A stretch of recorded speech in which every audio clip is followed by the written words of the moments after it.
Pemirsa, masih banyak korban gempa yang memilih tinggal di posko pengungsian di Kecamatan Cugenang, Cianjur untuk menyelamatkan diri dari ancaman gempa susulan. Informasi selengkapnya akan disampaikan jurnalis MGN Rifki Nafis langsung dari Cianjur, Jawa Barat. Rifki, bagaimana kondisi kesehatan para pengungsi di lokasi Anda berada saat ini?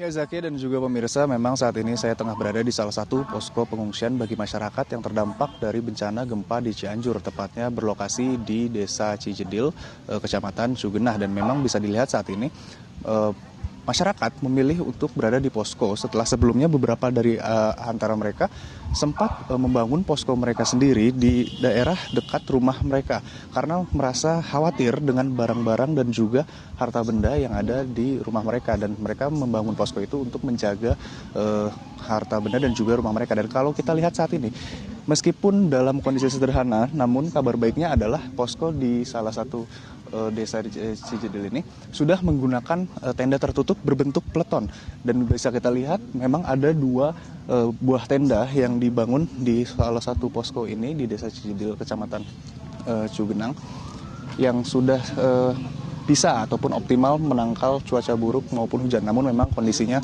masih belum baik untuk menangkal curah hujan yang membuat tanah ini berlumpur dan becek. Dan saat ini bisa kita saksikan bersama bagaimana kondisi masyarakat yang berada di posko Desa Cijedil RW 05, di mana masyarakat saat ini tengah beristirahat begitu ya, menunggu kegiatan mereka.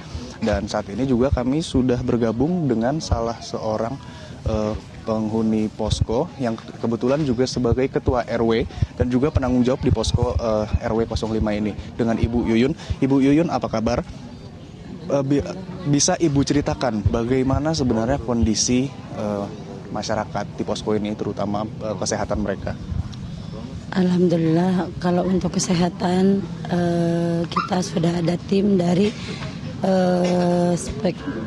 dari Sukabumi, mungkin dari Kapolri. Untuk kesehatan alhamdulillah sudah kita terpenuhi dengan alhamdulillah baik gitu ya. Cuman mungkin di sini kami sebagai ketua RW 05 Kampung Banjarpinang merasa shock juga ya. Ternyata kena bencana seperti ini menyedihkan. Kondisi saat ini kita di sini alhamdulillah sudah mempunyai tempat yang layak seperti ini. Tapi mungkin fasilitas yang lainnya belum terpenuhi. Kalau untuk makanan kita insya Allah banyak donatur-donatur yang memberi kepada kami, warga kami. Cuman untuk fasilitas MCK kita masih belum terpenuhi. Kita itu MCK hanya satu dari 200 orang penghuni di sini. Di sini merupakan penghuninya 200 orang, cuman dibagi 4 tempat tinggal, mungkin seperti tenda ini. Kebetulan tenda seperti ini hanya cuma satu, yang 3 itu masih belum layak pakai, masih hanya tertutup dengan terpal, tapi dengan tidak ada dinding gitu. Baik, Ibu, kalau kita lihat di sini memang ada sebagian dari pengungsi di posko ini merupakan lansia dan juga anak-anak. Itu bagaimana kondisi kesehatan mereka, dan apakah ada pihak yang menjamin ataupun mensuplai obat-obatan yang dibutuhkan? Kalau untuk lansia di sini banyak, Pak. Untuk bayi juga kita di bawah ada juga, termasuk banyak ada anak bayi umur 1 bulan, 2 bulan, sampai 6 bulan, mungkin di bawah itu ada 20 orang.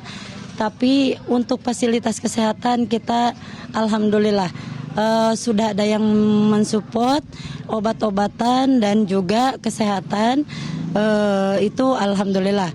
Mungkin kami untuk tenda yang belum maksimal, tempat tidur masih kena angin, dan juga kemarin sudah ada bantuan mungkin seperti kasur lantai, tapi belum maksimal, belum kebagian gitu. Hanya 10 kasur lantai dengan 200 penghuni. Jadi semuanya itu masih ada yang di alas seperti terpal gitu. Kemudian melihat kondisi dan juga fasilitas yang ada di posko ini, sebenarnya bagaimana pemenuhan kebutuhan masyarakat di sini? Apakah memang masyarakat masih mengeluhkan kekurangan bantuan begitu, Bu? Kalau untuk memerlukan bantuan kita masih perlu, karena ini kan waktunya bukan jarak 1-2 hari sampai seminggu. Karena rumah kita itu otomatis 80% itu sudah tidak layak, udah ambruk semua, dan yang 20% itu tidak memungkinkan layak huni, karena yang 20% itu sudah nggak mungkin lah, itu udah hampir roboh gitu.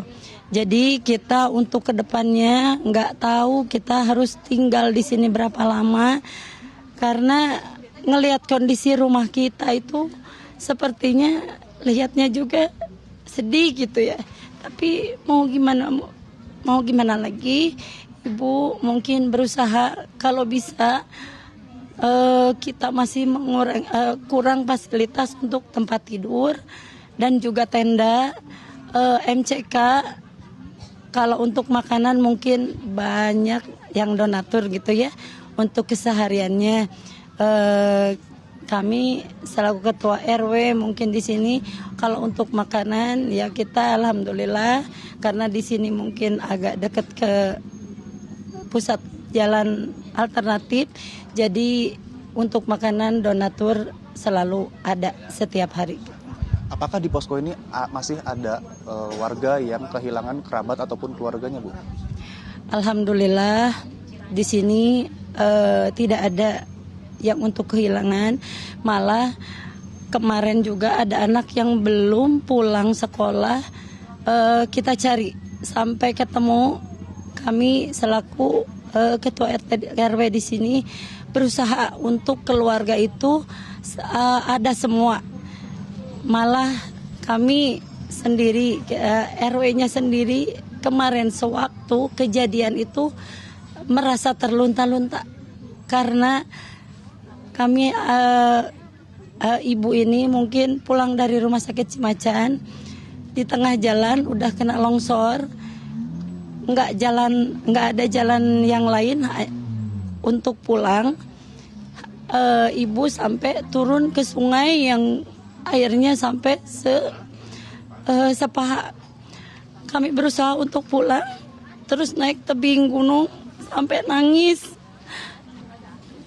Ibu merasakan sendiri dan juga ibu menyelamatkan anak warga ibu sendiri yang namanya anaknya Ibu Nurul. Kalau anaknya ibu kurang tahu karena dia nggak pernah ketemu gitu sama ibu. Cuman ibu lihat di jalanan dia nangis. Terus ibu tanya, "Adek dari mana?" "Aku orang Banjarpinang, Ibu, pulang sekolah. Tapi aku takut mau pulang gimana." Ya udah ikut ibu RW 05. "Adik anak siapa?" "Aku anak Ibu Nurul." Ya udah ada ikut. Ibu itu naik gunung dari Ciberem turun ke bawah terus naik. Artinya memang di posko ini untuk proses evakuasi dan juga pertolongannya memang masyarakat juga saling bahu-membahu begitu ya, Bu? Iya. Dan memang melihat kondisi posko saat ini memang masyarakat masih membutuhkan perhatian lebih begitu ya, Bu? Iya. Baik. Betul. Terima kasih Bu Yuyun atas keterangannya. Iya, demikian percakapan kami dengan Ketua RW 05 di posko salah satu RW di Desa Cijedil, Kecamatan Cugenah. Dari Bandung Jawa kembali ke studio. Baik.